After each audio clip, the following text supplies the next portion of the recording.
Hello, I'm Charles McCollum, Professor of Surgery in the University of Manchester and the head of the Department of Surgery. I'm also a vascular surgeon and have been very active in vascular surgery for many years. I've done a lot of complex arterial and venous surgery, but closest to my heart is carotid disease and the prevention of stroke. I think everybody knows that stroke is something that they fear more than anything else. And correctly so, because it's the second most frequent cause of death throughout the Western world, killing about 11% of our adult population. It's also the single most frequent cause of major disability in working age and elderly people. The single most important thing about stroke and heart attack is that if we can detect atherosclerotic disease before symptoms occur, we have the opportunity to prevent the stroke or heart attack from occurring. Prevention is possible, but only if we can detect the disease early.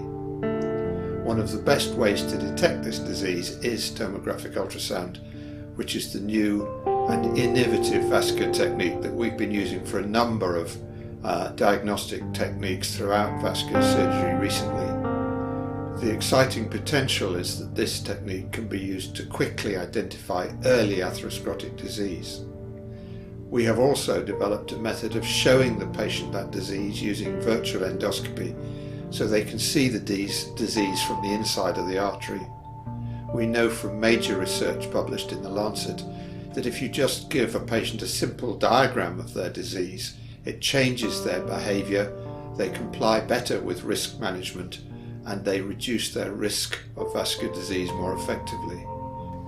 It is for this reason that I think that the future application of tomographic ultrasound will be in the detection of early disease as well as in the diagnosis and surveillance of existing or symptomatic disease. We know that we can develop tomographic ultrasound such that it's easy to use, quick, inexpensive, and that the ultrasound technician or simple clinical practitioner collecting the image needs little training. This means that it is appropriate for population screening and that a very large number of tomographic ultrasound instruments are going to be needed if we are going to screen the adult population of people at, say, the age of 55 or 60 for early atherosclerosis.